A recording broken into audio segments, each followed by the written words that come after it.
वर्गात शिक्षिका झोपेत, विद्यार्थ्यांच्या भवितव्याशी खेळ, पालक आणि सरपंचांचा संताप, कारवाईचा अल्टिमेटम, शिस्त लावणारी शिक्षिकाच बेशिस्त, जिल्हा परिषद शाळेतील धक्कादायक प्रकार, पालकांचा संताप अनावर, पगार शिकवण्यासाठी की झोपण्यासाठी, अकोळनेर जिल्हा परिषद शाळेतील शिक्षिकेवर गंभीर आरोप. विद्यार्थ्यांना शिक्षण, शिस्त आणि संस्कार देण्याची जबाबदारी ज्यांच्या खांद्यावर आहे त्याच शिक्षिकेवर वर्गात झोपल्याचा गंभीर आरोप झाल्याने अकोळनेर शाळेतील जिल्हा परिषद शाळा सध्या चर्चेत आली आहे. पालक आणि ग्रामस्थांनी केलेल्या आरोपानुसार संबंधित शिक्षिका वारंवार वर्गात खुर्चीवर बसून झोप घेत असल्याने विद्यार्थ्यांच्या शिक्षणावर परिणाम होत आहे. या प्रकारामुळे विद्यार्थ्यांचे शैक्षणिक नुकसान होत असून त्यांच्या भवितव्याशी खेळ सुरू असल्याचा आरोप करण्यात आलाय. या प्रकरणावर संतप्त पालक आणि अकोळनेरच्या सरपंचांनी शाळेच्या मुख्याध्यापिका तसेच गट शिक्षणाधिकाऱ्यांची भेट घेत संबंधित शिक्षिकेवर तात्काळ चौकशी करून कठोर कारवाईची मागणी केली.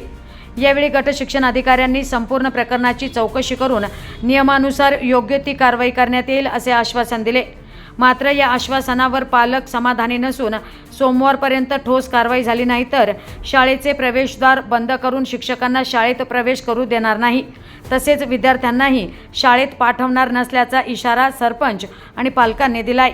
दरम्यान विद्यार्थ्यांच्या शिक्षणाचा प्रश्न ऐरणीवर आला असून आता प्रशासन नेमकी काय कारवाई करते याकडे सर्वांचंच लक्ष लागलंय. या प्रकरणाचा सविस्तर आढावा पहा फक्त डिजिटल अहिल्यानगरवर.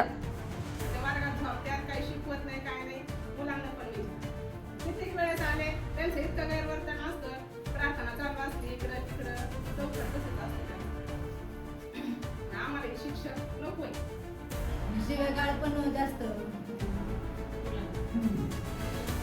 चांगले नसते. मुलांना वर्गात कुत्र्या अजून असं बरेच काही काही म्हणत राहतात. म्हणजे बोलणं पण व्यवस्थित नाही. पाढे साधारण 12-15 पाढे पाठवले. ते मॅडम आल्यापासून ते सगळे पहिले पाठ केले ते सुद्धा सगळे विसरून गेले. आणि ते काय म्हणतात, मॅडम आले शाळेत झोपतात, अभ्यास देत नाही, अभ्यास दिला सगळं मोबाईलवरती पाठवायचा. मोबाईलवरती मग आलं त्यांनी विचारायचं मोबाईलवर काय अभ्यास दिला मॅडमनी. आणि पोरांचं सगळं म्हणजे पहिले जे काही होतं सगळं विसरून गेले. आज अकोळनेरमधील जिल्हा परिषद प्राथमिक शाळा अकोळनेर या ठिकाणी आज सीमा गावडे या चौथीमधील शिक्षिका आहेत. यांनी 1 वर्षापूर्वी यांच्या अकोळनेर शाळेमध्ये बदली झाली होती.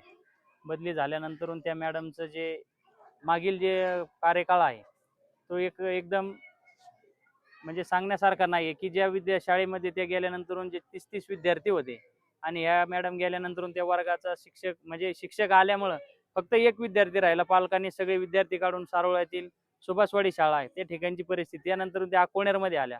अकोळनेरमध्ये आम्ही आल्यानंतर तक्रार पण केलेली होती, पण तक्रार केल्यानंतर विस्तार अधिकारी यांनी सांगितलं की त्यांना अजून थोडा टाइम द्या.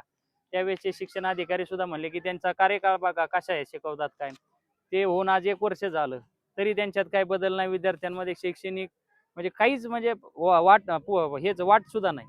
तरी या मॅडमचे जे दैनंदिन प्रकार आहेत की जे उठल्यानंतरून भाजीपाला विकणे त्याचे आम्ही या ठिकाणी फोटो पण लावलेले आहेत.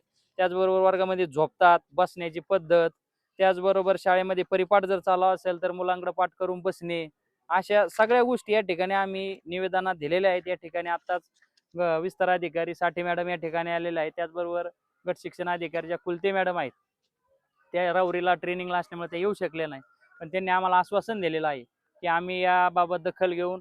त्याचबरोबर आम्ही पण शाळेतील शिक्षण अधिकारी जे आले विस्तार अधिकारी यांना पण सांगितलं आहे की जर आम्ही जी मागणी केलेली आहे या शिक्षकाची या ठिकाणाहून जर बदली करून दुसरा जर शिक्षक दिला नाही तर आम्ही कायदेप्रमाणे या शाळेतील जे विद्यार्थी आहेत 1ली ते 4थीचा एकही विद्यार्थी या शाळेत बसणार नाही. याचे आम्ही या ठिकाणी सगळ्या पालकांनी आणि सगळ्या ग्रामस्थांनी हे केलेलं आहे की या पोरांचं भविष्य या ठिकाणी अंधारात जाणार आहे. की एक मॅडम आल्यानंतर या ठिकाणी जी शाळा आहे, आमच्या शाळेच्या एवढे मोठे सगळ्या इमारती आहेत, डिजिटल हॉल आहे, ग्राउंड आहे, सगळ्या गोष्टी असताना सुद्धा जर ह्या एक शिक्षकाला आता 4थीत आहे, 4थीतले आता सगळे पालक या ठिकाणी मागणी करून राहिलेत की आम्हाला या ठिकाणी हा पोरं ठेवायचे नाही, दुसरीकडे घेऊन जायचे. असे जर काय मुलं जर सगळीकडे चालले त्यानंतर त्या 1लीला येतात, 1लीला आल्यानंतरून एकही जर दाखला आला नाही तर या शाळेची आपोआप पटसंख्या कमी होऊन शिक्षक तर कमी होतील, पण या शाळेची जी झालेली जी वाटचाल आहे ती पूर्णपणे ठप्प होईल. तरी आम्ही ज्या साठे मॅडम आहेत त्यांना केलेलं आहे. त्यांनी पण आम्हाला सांगितलं की आम्ही याच्यात 1-2 दिवसात मार्ग काढू. आणि जर असं जर झालं नाही तर सोमवारपासून आम्ही 1ली ते 4थीची पूर्णपणे शाळा बंद ठेवून या ठिकाणी आंदोलन करणार आहे.